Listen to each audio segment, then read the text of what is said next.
Merci de nous recevoir chez vous. Mesdames et messieurs, bonjour et bienvenue dans ce flash d'information sur la première radio-télévision communautaire RTC. Pour démarrer cette édition, les travaux de construction de la plus grande centrale solaire photovoltaïque d'Afrique de l'Ouest ont été lancés ce jeudi à Tankanto, Escale, dans le département de Kolda. Le projet s'étendra sur une superficie de 60 hectares. L'investissement, estimé à 105 millions d'euros, devrait générer de nombreux emplois directs et indirects, notamment pour les jeunes de la localité. La durée des travaux est prévue pour 18 mois. Suivons les explications de notre correspondant à Kolda, Abdou Diaw. Tankanto Escale, chef-lieu de la commune de même nom, à environ 18 km de Kolda, a accueilli la cérémonie de pose de la première pierre de la plus grande centrale photovoltaïque avec système de stockage en Afrique de l'Ouest. Ce projet va toucher près de 235 000 habitants, comme l'explique ici le partenaire de l'État dans ce programme. Je crois que le choix il a été fait, comme je l'ai dit tout à l'heure, en partenariat aussi avec les autorités et la Sénélec pour répondre à un besoin sur la région de production, de stabilisation du réseau. Et c'est pour ça qu'aujourd'hui, on fait une centrale qui est à la fois production solaire et capacité de stockage. Et ce stockage qu'on installe, qui est encore une fois le plus gros d'Afrique de l'Ouest, permettra de répondre à la qualité de service du réseau pour la Sénélec aussi. Le maire de la localité s'est fortement réjoui de l'arrivée de ce programme. Sentiment de fierté, de satisfaction, vraiment démarrer les travaux de la construction de la centrale la plus grande en Afrique de l'Ouest dans ma commune, c'est un sentiment de fierté. On parle de 18 mois de construction. Et nous allons donner le meilleur de nous-mêmes pour que les réalisations soient faites. Ce qui a été fait depuis le début quand même, je les remercie parce que ça a été respecté.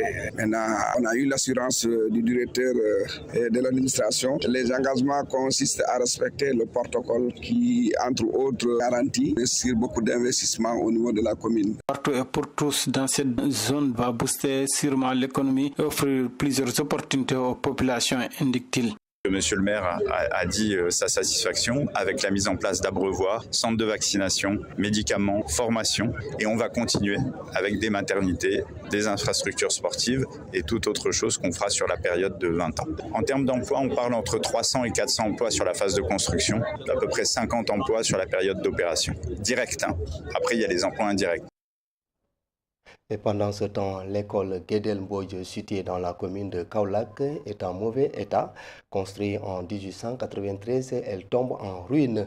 Elle est aussi entourée de cantines, de commerces bruyants, ce qui gêne les élèves. Lors de la journée de l'excellence organisée pour récompenser les meilleurs élèves, enseignants et parents, ont demandé à l'État d'intervenir rapidement pour sauver l'école. Reportage Ousmane Dem.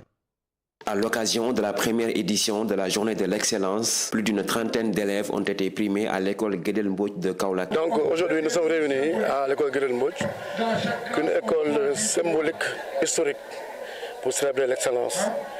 Ce sont nos élèves. Nous vraiment fêtons aujourd'hui parce qu'ils ont bien travaillé.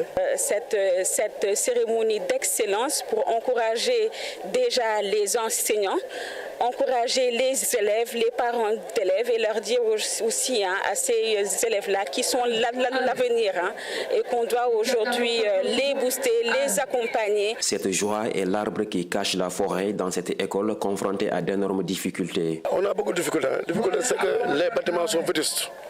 Manque de matériel, manque d'engagement des parents.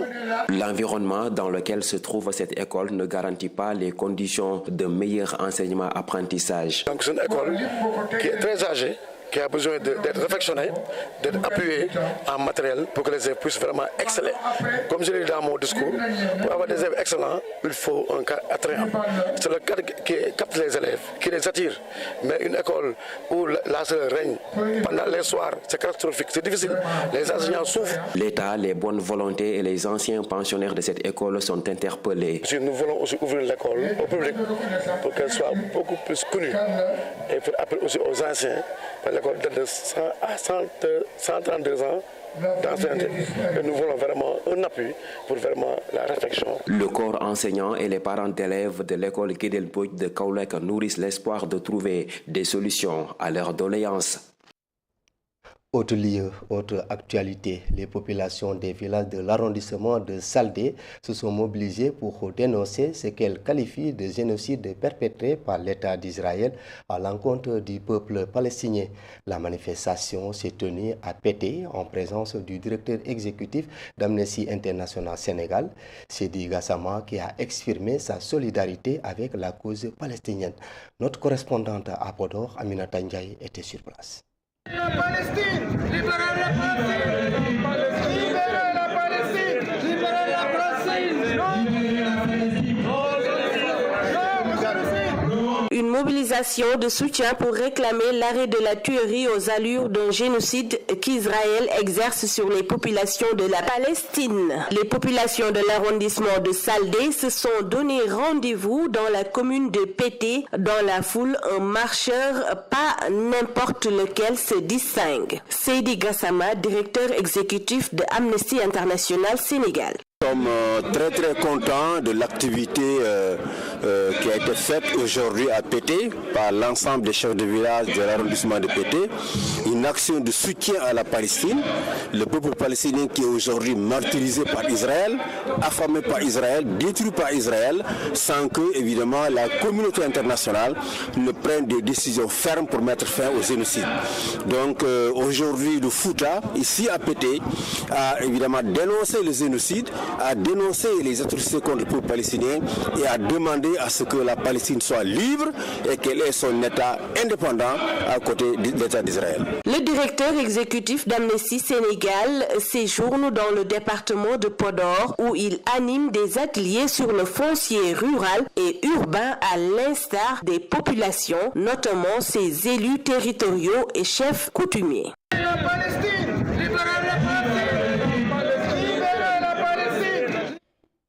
Retour à Dakar alors que les travaux préparatoires du dialogue politique s'accélèrent, l'opinion publique reste attentive.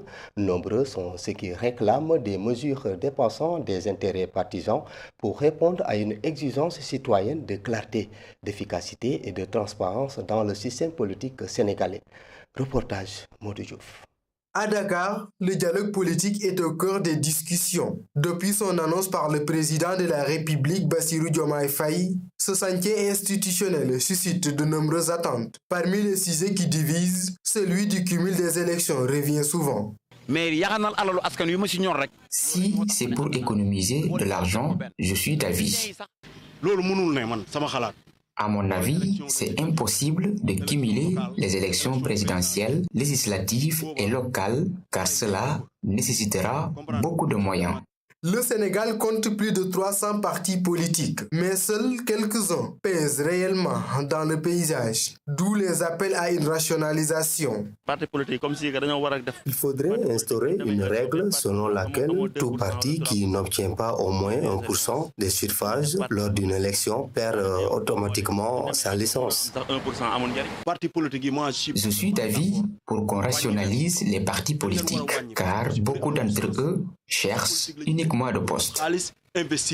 Autre sujet qui revient, le bulletin unique, perçu comme un levier d'économie et de clarté pour les électeurs. Il est nécessaire d'adopter un bulletin unique où figureront les photos et noms de tous les candidats. L'électeur n'aura qu'à cocher le candidat de son choix. Cette méthode est plus économique. Beaucoup réclament un dialogue au-delà des calculs politiques. L'opinion publique attend des réformes concrètes, capables de revitaliser le système politique et de répondre aux attentes citoyennes.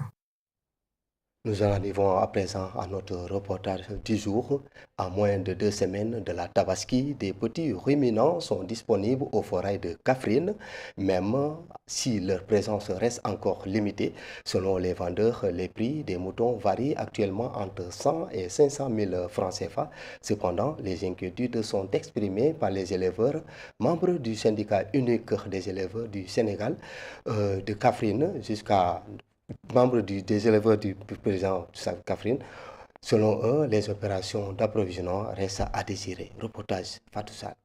À quelques semaines de la fête de Tabaski, le forail de Kaffrine manque d'ambiance. Cependant, selon le responsable des petits ruminants, cela n'empêche pas l'approvisionnement en moutons.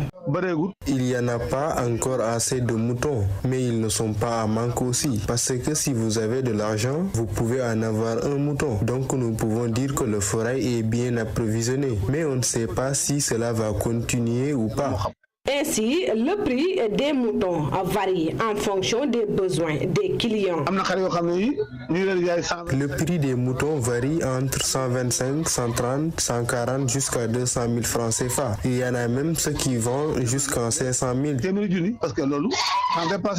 Par ailleurs, les membres du syndicat unique des éleveurs du Sénégal déclarent ne pas être impliqués dans les opérations liées à la Tabaski. Si les producteurs font leur récolte, on ne les entend pas pour la vente de leurs produits. Mais s'il s'agit du bétail, ils partent au Mali ou en Mauritanie. Et dans ce cas, ils diminuent les prix.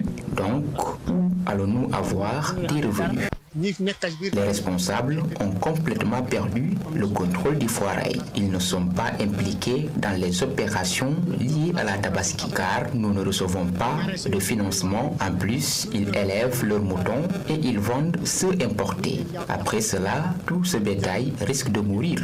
À cette occasion, les éleveurs lancent un appel aux autorités pour renforcer la sécurité dans les forails et lutter contre le vol de bétail afin qu'ils puissent approvisionner eux-mêmes les marchés pendant les fêtes.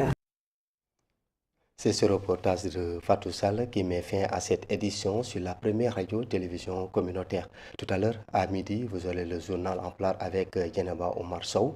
Quant à moi, je vous donne rendez-vous à 14h pour le journal en Diola. L'information continue sur iraksenegal.sn. Merci de nous avoir suivis. Au revoir.